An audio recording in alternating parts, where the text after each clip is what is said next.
I've been taught that sensitivity is a weakness, especially as a man. And there's an importance to not letting ourselves be run by emotions, and yet sensitivity is a superpower. I'm sensitive to both, to all of it.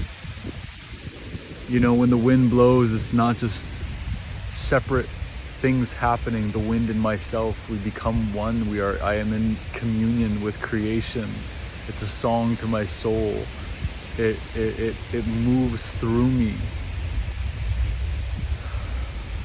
I feel it all so deeply, and so the intricacies of it, is that the right word? Just all of it. I feel it all. Every one of my nerves, every one of my cells, the blood flowing through my veins.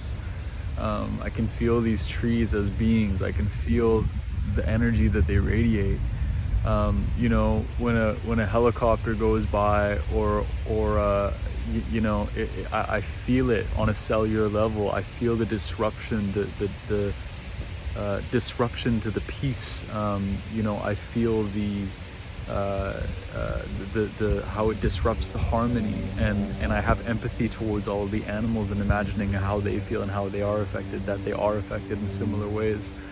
That even like watching a Tibetan movie where the Chinese infiltrated Tibet, and they say we lost our silence because the Chinese would play their national anthem or whatever in Tibetan temples and courtyards and stuff, and it's like that. It's like that for the animals. It's these machines are disrupting the silence, the harmony, and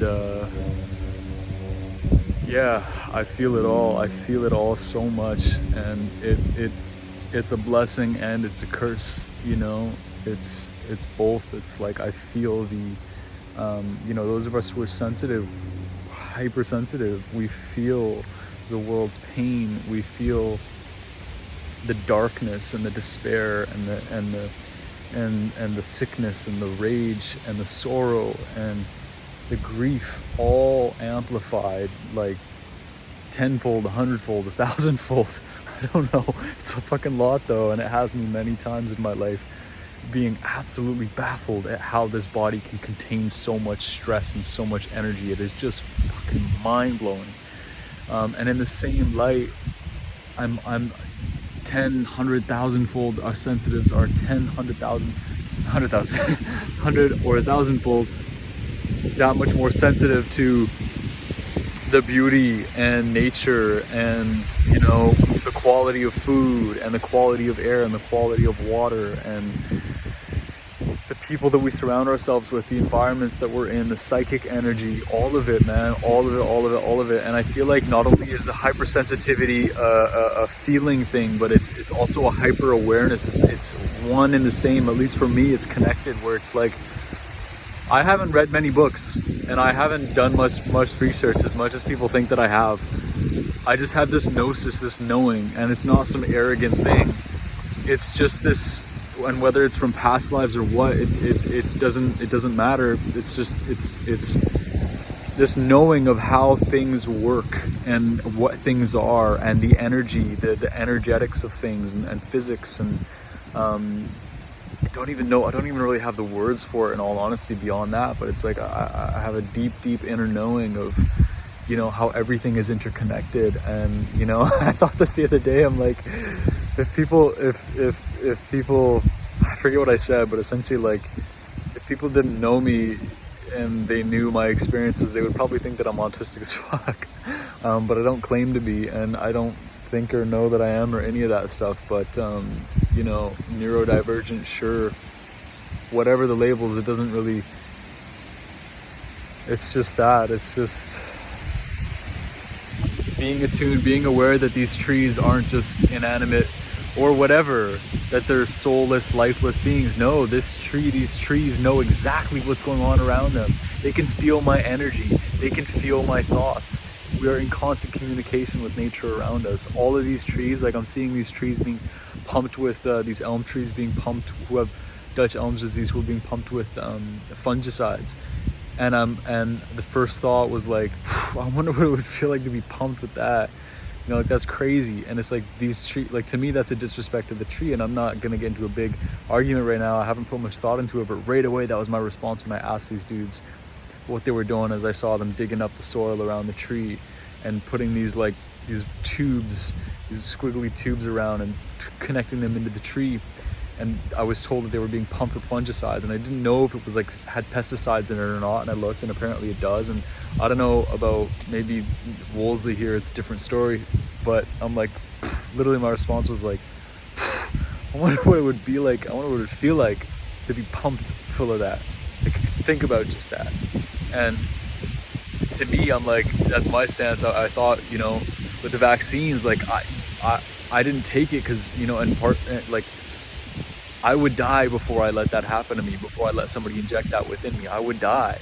I wouldn't, you know, I wouldn't take that upon my life. And, you know, I'll let the trees speak for themselves. Maybe we can commune with them themselves. But if it comes to saving a tree's life by pumping it with chemicals, poison, mixed with the medicine, don't really got to do this because it is mixed with medicine, I guess, fungi, but it's poison. At least, again, I don't know about Wolseley, but they do this in many places. I wonder what that would feel like. Like no, that's not what I was going.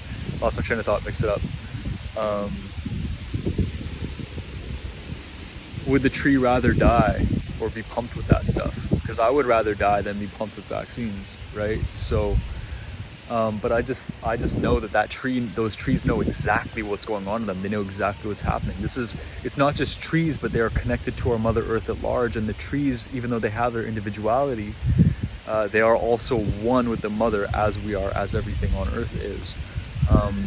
And so that's our Mother Earth too. She is very aware of humanity, of what we are doing, of where we are mentally, emotionally, spiritually, psychically, physically as a species. She knows. Our Mother Earth, Mother Gaia, she knows. And anyway, I got cut off there, my alarm went off, but that's pretty much it, man, is just hypersensitivity to these things, you know, having a deep knowing of how everything is connected, and, you know, cosmic law and natural law and the circadian rhythm. And but then again, I don't know anything at all. The world could be flat, I don't fucking know. You know, the world could be shaped, it could be an egg, we really don't know. We look at a lot of religious texts, Buddhism, Tibetism, a lot of these different religions see the world as like an egg and as of like planes of existence, and not some round ball that we're, you know, it's not even a circle. And I haven't gotten into the arguments, but if you deny that the earth is flat, and you don't actually you can't speak about it with utmost clarity as to, and you can't argue all of the arguments as to why it isn't, then it's irrational for anyone to say that it isn't. I'm not saying what it is. I haven't done the research. I haven't explored the arguments, but I'm just saying it could be. And it honestly, when I first heard of it, it made the most sense to me, because it's like, well, you think about the intense amount of deception that is at play here. That would just make sense for it to be a huge one, right? Because then it just limits us to this small territory, and there's so much more or whatever. Anyway, I gotta go. Peace.